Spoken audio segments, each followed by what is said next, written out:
प्रिय छात्रों, संस्कृत स्वरभि में आप सबका बहुत बहुत स्वागत है। और आज प्रस्तुत है रुचिरा का द्वितीय भाग और उसका भी प्रथमः पाठ सुभाषितानि।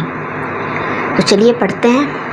पृथिव्यां त्रीणि रत्नानि जलमन्नं सुभाषितं मूढैः पाषाणखण्डेषु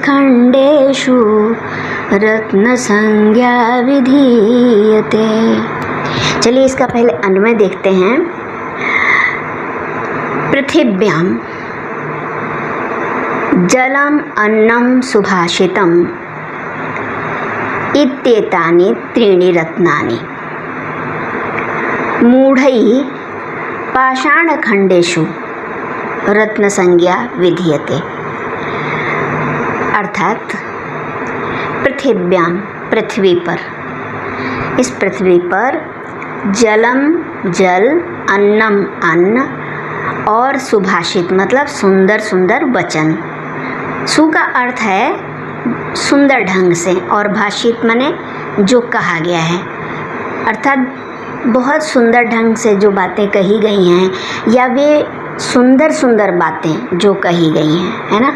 दोनों तरह से हम इसका अर्थ निकाल सकते हैं। तो इस पृथ्वी पर जल, अन्न और सुभाषित, यही त्रीणि रत्नानि, यही तीन रत्न हैं। लेकिन जो मूढ़ लोग हैं, मूर्ख लोग, वो क्या कहते हैं? मूर्ख लोग तो पाषाण खंडेषु, पत्थर के टुकड़ों में, जैसे हीरा है ना, लाल, गोमेद है ना, रूबी, ये सब तो पत्थर के टुकड़े ही तो हैं।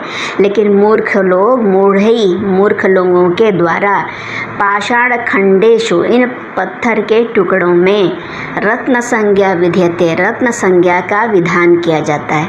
अर्थात मूर्ख लोग जो असली जो रत्न है ना, जल, अन्न और सुभाषित, उसको नहीं समझते, है ना, उसका महत्व नहीं समझते, बल्कि पत्थर के टुकड़ों को ही रत्न संज्ञा, रत्न नाम देते हैं। संज्ञा मतलब होता है नाम, रत्न संज्ञा मतलब रत्न का नाम, विधीयते माने विधान करते हैं, अर्थात देते हैं।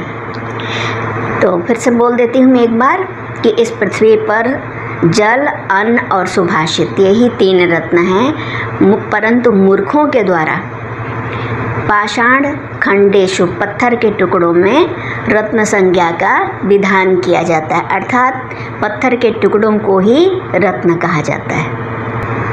अब इस दूसरा जो श्लोक है, सत्येन धार्यते पृथ्वी सत्येन तप्ते रविः सत्येन वाति वायुश्च सर्वं सत्ये प्रतिष्ठितम्। इस श्लोक में सत्य की महिमा का बखान किया गया है कि सत्य से क्या क्या होता है, इस श्लोक में बतलाएंगे, है ना।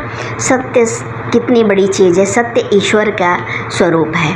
और रवि, सूर्य मतलब रवि और चंद्र, वायु, ये सारी, ये भी ईश्वर की ही शक्तियाँ हैं। तो सब कुछ को, इन सब चीज़ों को सत्य ने ही धारण किया हुआ है, यहाँ तक कि पृथ्वी को भी, है ना। पढ़ते हैं, देखिए, सत्येन धार्यते पृथ्वी, ये पृथ्वी जो है सत्य के द्वारा धार्यते, धारण की जाती है। रवि ही सत्येन तपते, और सूर्य भी सत्य से ही तपता है, अर्थात सत्य के बल से ही इतनी उसमें जो है ऊष्मा है, इतना तपता है वो। सूर्य भी सत्य के द्वारा ही अपना इतना प्रकाश फैलाता है। तपते हैं मतलब जो है उसके अंदर इतना ताप है ना। तो इतना ताप जो है रवि में भी सूर्य की वजह, सत्य की वजह से ही है। सूर्य सत्य से ही तपता है, अर्थात इतना प्रकाशित होता है। सत्येन वाति वायुश्च, और वायु प्लस च, वायु प्लस च, और वायु भी सत्येन वाति, सत्य के बल पर ही बहती है। वाति माने बहती है। इसलिए अब पता चलता है, इससे पता चलता है, सिद्ध होता है कि सर्वम सत्ये प्रतिष्ठितम, सब कुछ सत्य में ही प्रतिष्ठित है, अर्थात सत्य के बल पर ही यह सारा संसार चल रहा है। सत्य के बल, पृथ्वी सत्येन धार्यते, पृथ्वी सत्य के द्वारा ही धारण की जाती है। रवि सत्येन तपते, सूर्य सत्य के बल पर ही तपते का अर्थ है जलता है या इतना अधिक प्रकाशमान है। वायुश्च, और वायु भी सत्येन वहति, सत्य के बल पर ही बहती है, इसलिए पता चलता है, इसलिए सर्वम सत्य प्रतिष्ठितम, इसलिए सिद्ध होता है कि सब कुछ सत्य में ही प्रतिष्ठित है। सत्य के बल पर ही सब कुछ, सबकी सत्ता सत्य के बल पर ही है। चलिए थर्ड पढ़ते हैं। दाने तपसी शौर्ये च विज्ञाने विनये नये विस्मयो न ही कर्तव्यो बहुरत्ना वसुंधरा। बहुत सुंदर श्लोक है ये। कहते हैं कि कुछ चीज़ों में व्यक्ति को हैरान नहीं होना चाहिए, आश्चर्य, विस्मयो न ही कर्तव्यो, विस्मय नहीं करना चाहिए, हैरान नहीं होना चाहिए, क्योंकि बहुरत्ना वसुंधरा, यह पृथ्वी जो है बहुत से रत्नों से भरी हुई है। कहते हैं किस किस चीज़ में जो है विस्मय नहीं करना चाहिए, तो बताते हैं कि देखिए दाने, दान देने में, मतलब एक से बढ़कर एक दानी है। तपस्वी, ये मत कहिए कि यही जो है सबसे बड़ा दानी है, यही सबसे बड़ा तपस्वी है, यही सबसे बड़ा शूरवीर है, यही सबसे बड़ा विज्ञानी है, यही सबसे बड़ा विनयी है, और यही सबसे बड़ा नए माने नीति को जानने वाला है ना। तो एक से बढ़कर एक है, ये कहना चाहते हैं इस श्लोक में। देखिए दाने तपसी शौर्ये च, दान में, तपसी तपस्या में, शौर्य च, और शौर्य माने शूरता में, बहादुरी में, विज्ञाने, विज्ञान में, है ना, विनय, विनम्रता में, नए नीति शास्त्र को जानने में, है ना, विस्मयो न ही कर्तव्य, मनुष्य को आश्चर्य नहीं करना चाहिए, क्योंकि इस संसार में एक से बढ़कर एक धुरंधर है ना। और अंत में तो यही कह देते हैं कि वसुंधरा बहुरत्ना, बहुरत्ना वसुंधरा। ये वसुंधरा माने पृथ्वी जो है बहुत से रत्नों से परिपूर्ण है, भरी हुई है। यह पृथ्वी बहुत सी रत्नों वाली है, बहुत से रत्नों से भरी हुई है। एक ये सब रत्न ही तो हैं, दान, एक से बढ़कर एक दानी, कर्ण जैसा दानी, जिसने ये जानते हुए भी कि कवच और कुंडल को दे देंगे तो उसके प्राण संकट में आ जाएंगे। तपस्या में देखिए अच्छा दधीची का नाम, जिन्होंने देवताओं को वज्र बनाने के लिए अपनी हड्डियाँ दान में कर दी थी, है ना। तपस्या में ध्रुव जैसे 8 वर्ष के बच्चे, इसकी व्याख्या तो बहुत ज़्यादा हो सकती है, परंतु आपको इतनी ज़्यादा इसकी ज़रूरत नहीं है अभी 7th में, तो इसलिए एक बार फिर से बोलती हूँ। दान में, तपस्या में, शौर्य में, विज्ञान में, विनम्रता में और नीति शास्त्र में विस्मयो न ही कर्तव्य, इन सब के बारे में आश्चर्य नहीं करना चाहिए, क्योंकि यह वसुंधरा तो बहुरत्ना, बहुत से रत्नों से भरी हुई है। हाँ जी, 4th श्लोक है कि सद्भि रेव सहासीत सद्भि कुर्वीत संगतिम सद्भि विवादम मैत्रीम च ना सद्भि किंचित आचरेत। इसमें कहते हैं कि जो कार्य भी करें आप, लड़ाई झगड़ा और रहना, जो कुछ भी आप करें वो केवल सज्जनों के साथ ही होना चाहिए।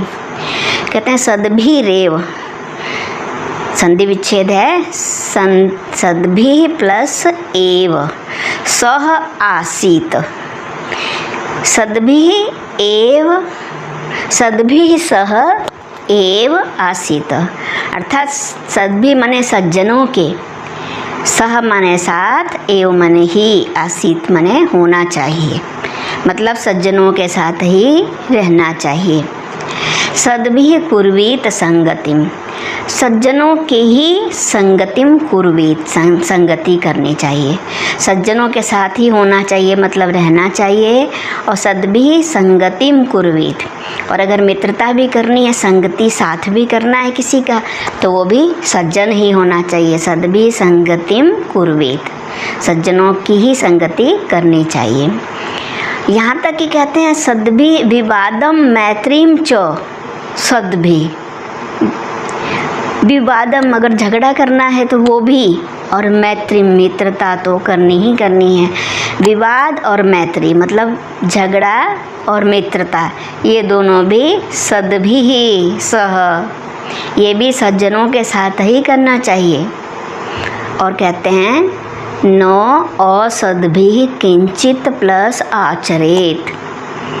असद्भिः मतलब जो दुर्जन हैं, जो सज्जन नहीं हैं, उनके साथ तो न माने कुछ, किंचित न, किंचित आचरित, न किंचित आचरित, कोई भी आचरण नहीं करना चाहिए। किसके साथ? असद्भिः, जो सज्जन नहीं है।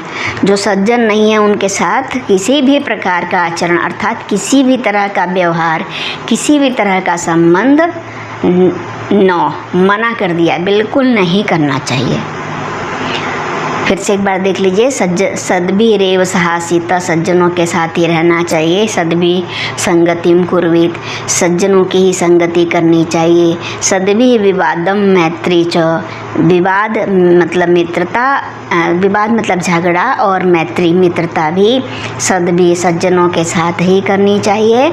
और न असद्भिः किंचित न आचरेत, और जो सज्जन नहीं है, असत अर्थात जो दुर्जन है, सत नहीं है, जो दुर्जन है, ऐसे दुर्जनों के साथ तो न किंचित आचरित, किसी भी प्रकार का संबंध, झगड़ा भी नहीं, मित्रता भी नहीं, उनके साथ रहना भी नहीं, किसी भी तरह का संबंध दुर्जनों के साथ नहीं करना चाहिए।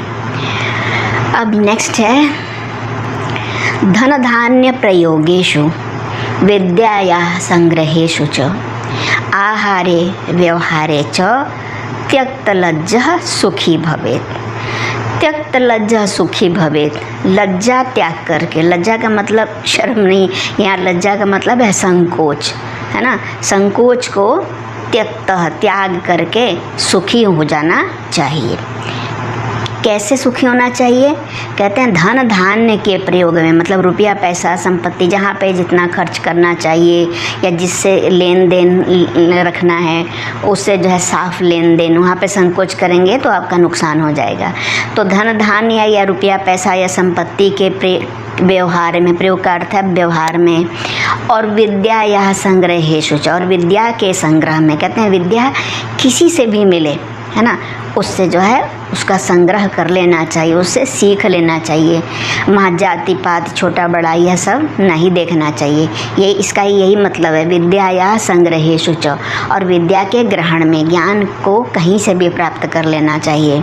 और इसी प्रकार आहार में, भोजन करने में, मान लीजिए आप कहीं रिश्तेदारी में गए हैं और आपको भूख लगी है लेकिन आपने संकोच में मना कर दिया, तो क्या करेंगे? अगर उसने पूछा एक रोटी और तो आपने मना कर दिया, तो आप क्या करेंगे? आप भूखे रहेंगे। तो इसलिए आहार में भी अगर है भूख तो कि यहाँ चाहिए, है ना। और व्यवहार में किसी के साथ, जो स्पष्ट व्यवहार में किसी के साथ आप संकोच रखते हुए व्यवहार करेंगे तो अपने आप को दुखी ही करेंगे, है ना। तो इसलिए आहार और व्यवहार में इसीलिए लिखा है त्यक्त लज्जा, लज्जा छोड़कर अर्थात संकोच छोड़कर सुखी भवेत, सुखी हो जाना चाहिए। एक बार फिर से देखिए, धन धान्य रुपया पैसा आदि के प्रयोग में, और विद्या के संग्रह में, आहार में और व्यवहार में लज्जा छोड़ करके अर्थात संकोच छोड़ करके मनुष्य को क्या हो जाना चाहिए? सुखी भवेत्, सुखी हो जाना चाहिए। अब लास्ट है देखिए, क्षमा वशीकृति लोके क्षमया किम न साध्यते। क्षमा वशीकृति लोके, इस संसार में क्षमा ही दूसरे को वश में करने वाली एक चीज़ है। क्षमया किम न साध्यते, क्षमा से क्या सिद्ध नहीं हो सकता। शांति खड्गः करे यस्य, यस्य करे जिसके हाथ में शांति रूपी तलवार है ना। दुर्जनः किम करिष्यति, तो उसका दुष्ट व्यक्ति क्या कर सकता है। अर्थात जो सबको क्षमा करना जानता है और जिसके हाथ में जो शांति रखना चाहता है ना, शांति रूपी हथियार है जिसके हाथ में, शांति रूपी तलवार है जिसके हाथ में, तो दुष्ट व्यक्ति उसका क्या कर सकता है। कहते हैं कि अंगुलीमाल जैसा भयानक डाकू भगवान बुद्ध के दर्शन मात्र से ही शांत हो गया था, क्योंकि वो अत्यधिक अहिंसक और क्षमाशील थे। तो यदि व्यक्ति में, लेकिन क्षमा के आधार में धैर्य आवश्यक है। अगर धैर्य नहीं है तो व्यक्ति क्षमा नहीं कर सकता। लेकिन इस संसार में कहते हैं कि यदि मनुष्य क्षमाशील हो, दूसरे की गलतियों को माफ़ करना जानता हो, तो उसके सामने दुष्ट से दुष्ट व्यक्ति भी आकर शांत हो जाता है। तो बच्चों, अब ये पाठ समाप्त हुआ। और यदि आपको मेरी पढ़ाई समझ में आती है तो प्लीज़ वीडियो को जो है अपने मित्रों के साथ जो है शेयर कीजिएगा और लाइक और सब्सक्राइब भी कीजिएगा। और इसका जो अभ्यास है वो आपको अगले वीडियो में मिलेगा, है ना, क्योंकि वीडियो बहुत लंबा हो जाता है, तो इसलिए, है ना। बहुत बहुत धन्यवाद। Thank you so much.